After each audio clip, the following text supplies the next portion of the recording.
Today we're talking about a very little known part of California history, a group known as the Californio Lancers. They were actually named the 1st Battalion of Native Cavalry, and they were an army unit recruited from among Californios, Mexican Californians, to serve as soldiers in the Union Army during the time of the Civil War.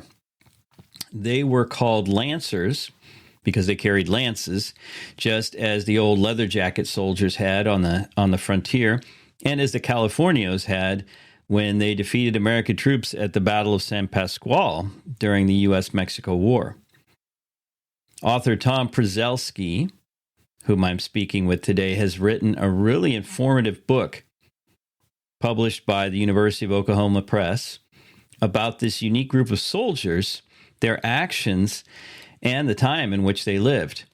Not only that, but their story also intersects with the broader history of the West, the history of Arizona, also Mexico, and of course, the history of the Civil War in the U.S. So settle in, and I really think and hope that you're going to enjoy my conversation with Tom Prezelski.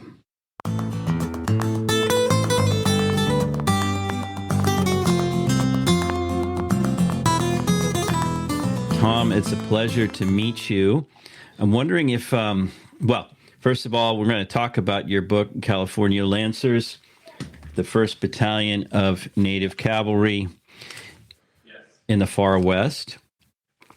All right. And so, maybe we could start by talking a little bit about your background and who you are, and then, of course, what led you to write this book. Well, as far as my background goes, I'm on my mother's side. I'm from a pioneer Arizona family with roots in Sonora. One of the things that got me interested in these guys in particular was that growing up, I got to meet a lot of cowboys who'd worked with my grandfather, and all the cowboys I met were Mexicans and Indians, but all the cowboys I saw on TV were not. And that always bothered me. So I was very interested. I got interested from a really early age, like 6, in trying to broadcast that history that is very neglected, especially in Arizona. And when I was in college, I took a class in Arizona history from a professor named Harwood Hinton, who's kind of got quite a reputation in Arizona, and his class was very popular. And one time in class, he just mentioned, just offhandedly, when we were talking about Civil War, he said, "Oh, and then there were these Mexican Lancers, California, who served in Tubac," and that was like it. And it's like, after that, it's like, really? Well, tell me more. And it turned out there wasn't much more. And I came to find out from folks at the Arizona Historical Society, Sidney Brinkerhoff specifically, that there'd only been a little bit of scholarship on the Native California Cavalry. Maybe there was more in California. It turned out there wasn't too much more. But that kind of motivated me to start this project. As far as my own background, I was a member of the Arizona State Legislature just as immigration issue was getting very ugly in Arizona. And it became clear to me at that time that people had a lot of misconceptions about who we were as a state, where we came from as a state, and who it was that built the state and who these families were. A lot of families who are still in Arizona, still very active in public life in Arizona, but they had roots that went back very far, still had connections in Sonora. And that was kind of what motivated me. I said, hey, just writing just straight history of this unit would actually be a political act. because I'm saying something that is breaking a lot of misconceptions about the history of the West and who settled and who was doing a lot of the work of kind of building our towns and cities and trying to bring peace to the frontier. I definitely think you could make the same kind of case about California and California history. And of course, this touches directly on California history. Before we get into the topic a little bit more, the comment you made about your professor making an offhand remark about a certain aspect of history that you were like, wait a second. I think that happens. I think that's where these great research projects happen, is either a footnote in an article or a book or an offhand comment by someone that then takes you down the rabbit hole. I know what you're talking about. Yeah, and it was quite a rabbit hole. I was not familiar with history of California. I think my only familiarity with history of California was at one point I got obsessed with the Catalan volunteers. I was even in a reenactment group for the Catalan volunteers. And, the story of Pedro Fages was always really fascinating. And there's actually a connection there. You went silent for a minute. I don't know what. Oh, now you've gone silent. Things. There we go. Yeah, okay. I'm back. Are you? Yeah. Can you hear me? Yeah. All right. Should I start back at? Yeah. Why don't you? Yeah. Start back at the getting interested in the Catalan volunteers. I got interested in the Catalan volunteers. I even joined a reenactment group of the Catalan volunteers in Tucson. And so I had read a lot about Pedro Fages and about the early expeditions to settle California for the Spanish, and some of the kind of really fascinating relations with the natives in California. But that was, so that gave me a few hints. Names would look familiar. And of course, there's a connection, kind of some really offhand, weird connections between like these people in the native cavalry and the Anza expedition. And, of course, we have a different view of the Anza expedition in Arizona because it starts in Arizona and then they just kind of go to California. And meanwhile, in California, the history is there. They're very detailed about what happens as they go north towards San Francisco, which kind of brings me to another interesting aspect of writing this. If you're a history buff in Arizona, John Cremeny is a military officer. He's involved in Battle of Apache Pass and some of the early activity with the California Column. If you're from California, John Cremeny is this journalist and pal of Mark Twain and all this other stuff. So it's interesting seeing how it's some of these aspects. If you look at it from the California perspective, it's different than if you look at it from the Arizona perspective. And this story crosses over. Yeah, I like that. Tell me. Well, then let's get straight into it. Can you talk a little bit about your book and who were the Californio Lancers? Well, officially, they were the Native California Cavalry, or the first battalion of Native Cavalry California volunteers. And there was a state senator named Romualdo Pacheco who had conceived of, he'd had experience, I think, in the Mexican army prior to the American conquest. During the Civil War, he wanted a way for the Mexican American community in California to show its patriotism, show its support for the Union. So he proposed that there be a unit of cavalry organized in the Mexican community in California. There were a few other things going on.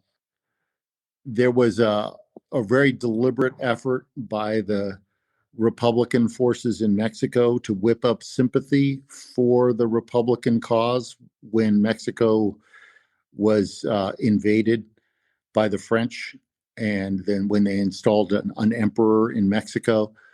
So there's that current going on too. Meanwhile, there's a lot of shifts in the Californio and kind of Mexican immigrant community in California.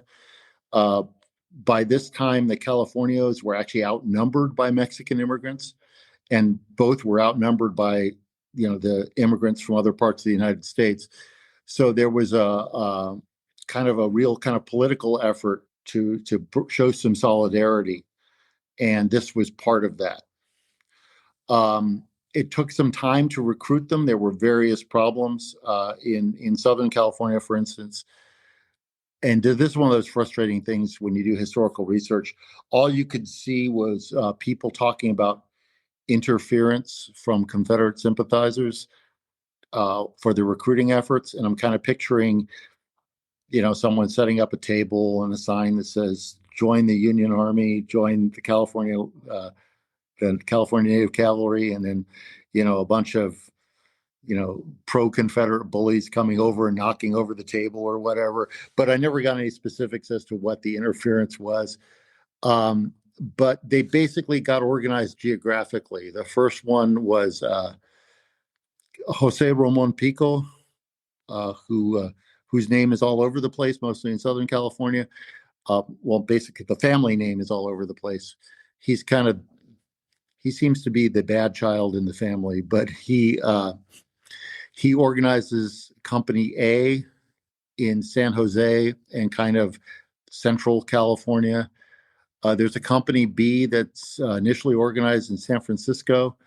It has all sorts of problems initially, but eventually they get a very good captain and a man named Porfirio Jimeno, who's probably the most interesting of the officers. He's a member of the De la Guerra family.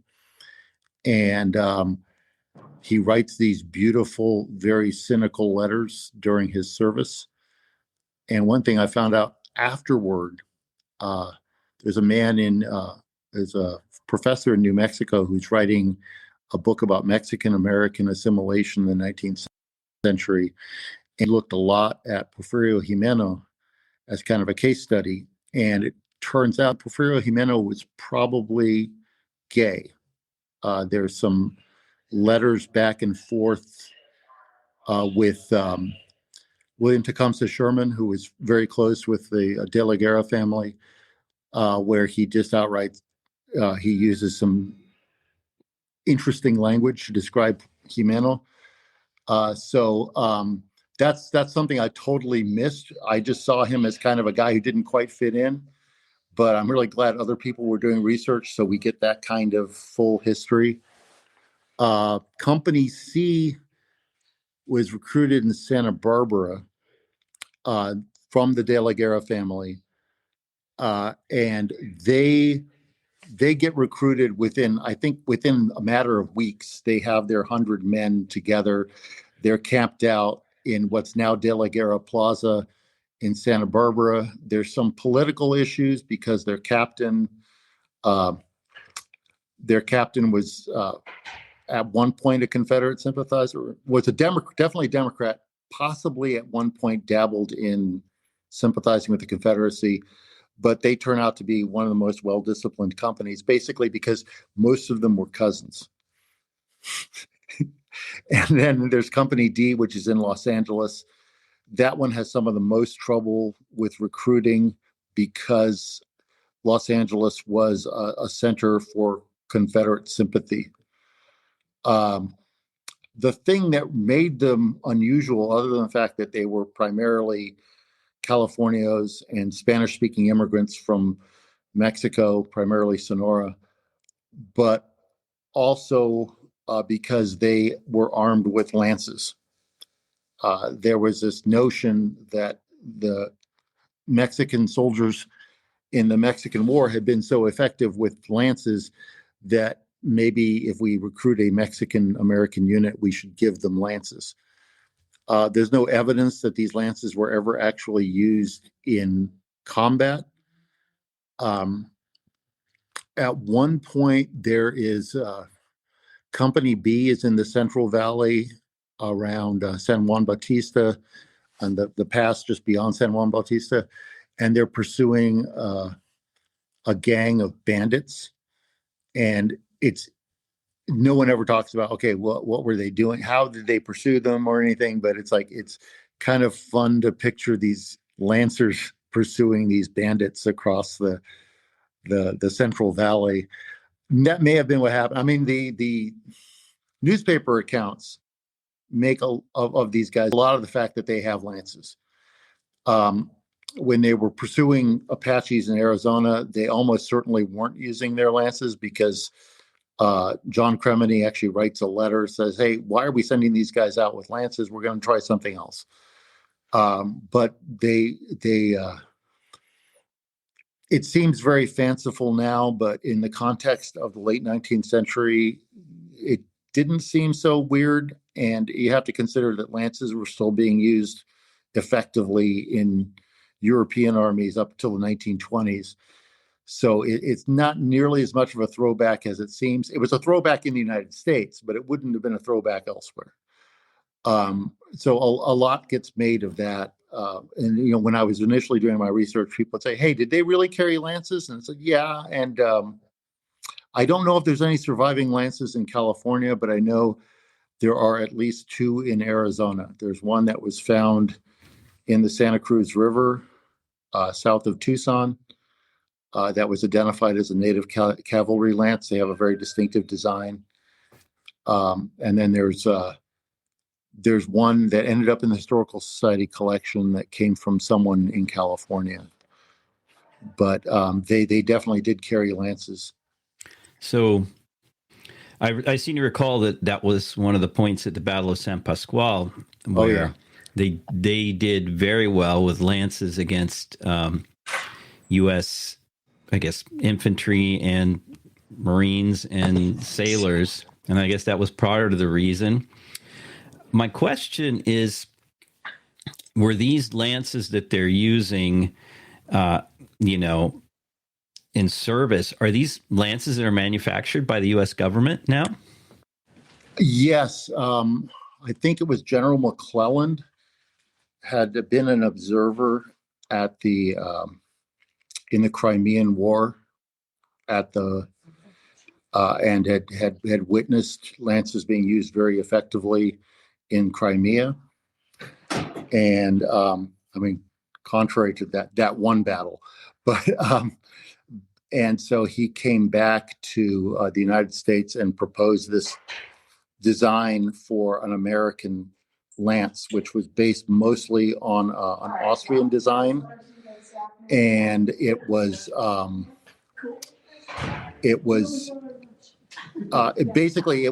actually really weird and modern. It was made specifically so that you could fence with it. So if you got in a battle with someone who had a saber, it would be protected. The shaft would be protected from saber blows and that sort of thing. It's rather active engineering, and it's got a counterweight on the rear end, so it can be carried very easily. And of course, the big thing that gets noted in some of the newspaper accounts is that brilliant red pennon, which is mostly decorative, but there was actually at one point a practical purpose for having it, which is kind of gruesome, which is the pennon would actually wick up blood if you got into a battle, and that way the lance wouldn't become too slick to operate. Of course, these guys never actually used them in battle, but there was a supply of lances at the Benicia Arsenal that had been manufactured in California. Wow, that's interesting. So, we'll get into the part about them using them or not using them in battle. And now it's just personal curiosity, but were they expected to use their own knowledge or in utilizing a lance, or was there a U.S. Army lance doctrine that they were trained in? How did that work, or do you know? There was, I can't remember which edition of the U.S. Army drill book it was, but there was one that had lance drill. And I don't know. I mean, a lot of these guys were vaqueros, had been vaqueros prior to the war, but also a lot of them. There's like one guy who lists his occupation as gambler. I'm wondering about that. There's people who are musicians, list their occupation as musicians.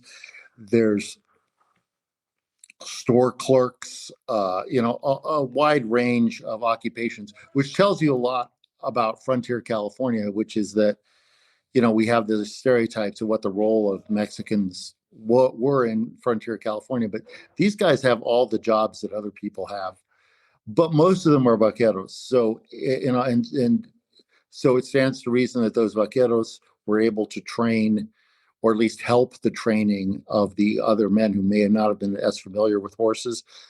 I don't know if they actually used the lance drill. It does seem that they, from newspaper accounts, they were using the lances in parade.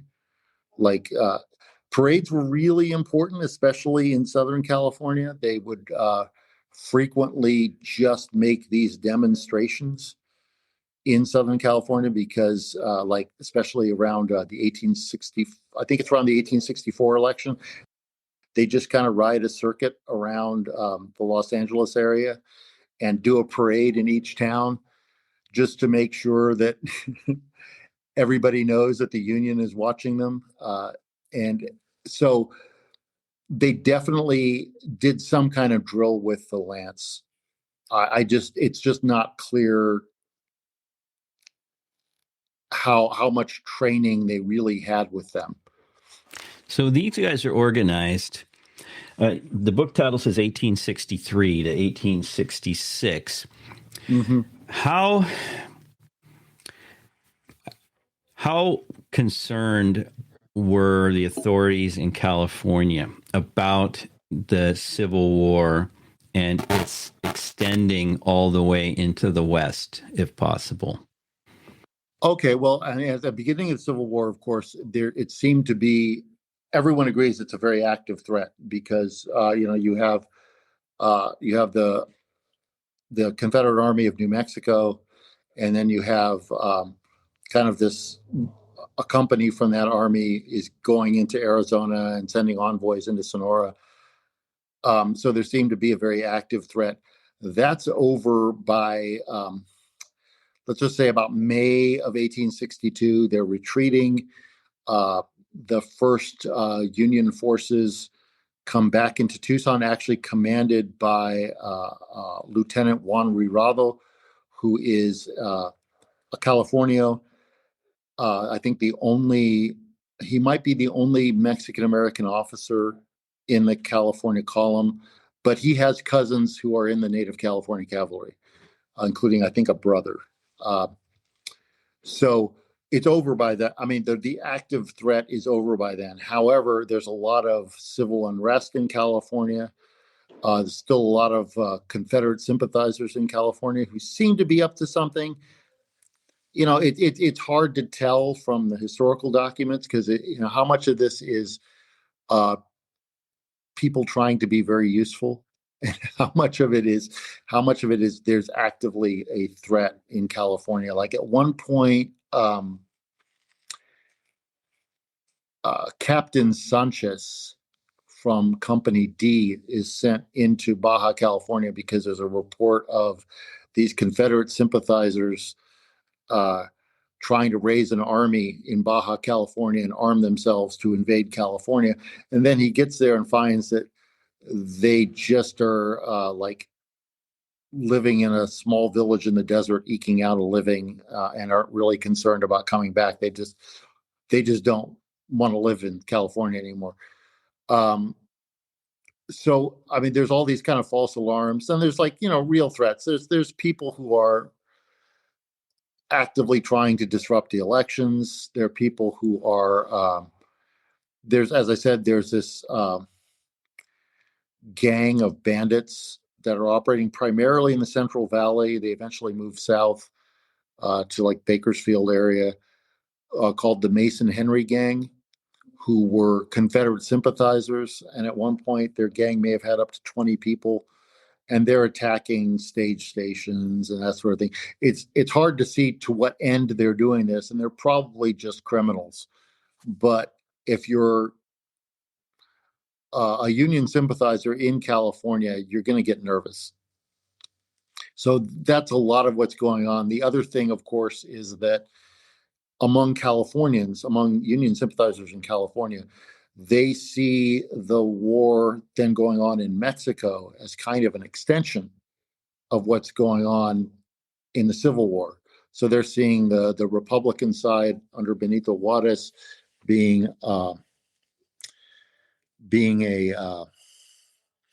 linked with the Union, and they're linking Maximilian and his French backers and the imperialists as being connected with the Confederacy. And of course, that's very real. And especially after the French invade Sonora in late 1864, early 1865, then, that to them is an extension of the Civil War. And that is a big impetus for recruitment, a big impetus for the morale of the native cavalry, especially when they get to Arizona, and they are there basically to guard the border, to make sure that the French and the imperialists don't cross. That's where they're seeing the Civil War a little differently in California than we're seeing it in other parts of the country. Well, that leads us then into, so what were they doing? What were these soldiers doing? Where were they, sent? What you said that they didn't really use lances in combat. What type of where were they sent? What type of places were they active in, and did they see combat? Well, initially they weren't together. So initially, Company A was sent to what was called the Humboldt District, which is basically the northern counties. Everything north of Sonoma was considered the Humboldt District, to help support a campaign against the Hoopa, a very extensive campaign. But ultimately, they didn't have their lances because everybody knew you couldn't use lances in the forest, so they had carbines. They aren't initially, well, they are not actually deployed against the Hoopas, although they did see some combat, but they are they're mostly there to escort supply trains and prisoners and that sort of thing, just kind of handling some of the logistical work in Northern California. Company B is moved first to Monterey and then to San Juan Bautista, which they called Camp Low because the governor of California was named Low at that point. It's kind of interesting. They call it Camp Low, but it's actually two hotels. It's not a proper military post. And they are there primarily because the Mason Henry gang has gotten so out of control. The Union officials do not trust local law enforcement because they see the local law enforcement, the sheriffs, as being in league with Confederate sympathizers. So they have these Union soldiers in what amounts to the Central Valley. They're really in a pass in the Central Valley, and then they go out there to kind of control that. And then companies C and D are sent to Los Angeles. At first, they do kind of. It's very controversial. They're kind of employed in building a canal, and there's a lot of arguments about that among officials in Los Angeles as to whether or not they should have been employed doing that. But then when that's done, they're basically doing what amounts to police work in the Los Angeles area, kind of military police work. At one point, even they're even sent out to hunt down the Mason Henry gang when the Mason Henry gang starts to move south into like the Bakersfield area and that sort of thing. Quick question. Were there any legal issues with employing these soldiers effectively to do police work, or was it the same type principle you use today if you send the National Guard during civil unrest? That gets interesting. There's a few conflicts between the civil authorities and the military, especially in Los Angeles. They use the war. It's not necessarily something we would tolerate today. They use the Civil War as an excuse for letting the military do some of this law enforcement function. I'm not sure how many of the people that they called Confederate sympathizers were actually Confederate sympathizers, or if they were just, criminals that local authorities didn't think they were going to be able to handle. But yeah, it was not uncontroversial, and you can see it in the papers. It wasn't only the native cavalry, but there were other soldiers. And what I found kind of interesting was that for the most of the soldiers in Los Angeles were other Anglo-American California volunteer units. So that's controversial. But I can't remember which general it was, but he was kind of down on deploying the native cavalry in Los Angeles because he thought that there was too much incentive to desert, or that it would cause problems if someone could take a furlough and visit their family, but these guys from San Francisco or whatever, they weren't going to be able to do that, and so that would cause some morale issues and some tension. But that was an issue as well.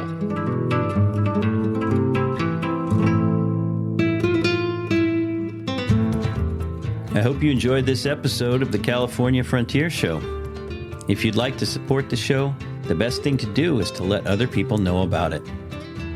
If you'd like to support it monetarily, there are a couple ways of doing that. One is by scrolling down in your podcast app to where it says support the show. There you can become a subscriber for as little as $3 a month. And if you want to give a one-time donation, just below you'll see where it says give a one-time donation. Finally, the show is supported by California History Teachers, which is a full year of lessons for 4th grade California history and social studies. You can find out more at www.californiahistoryteachers.com. And if you input the coupon code PODCAST, you'll receive 25% off your monthly or annual subscription. So check it out.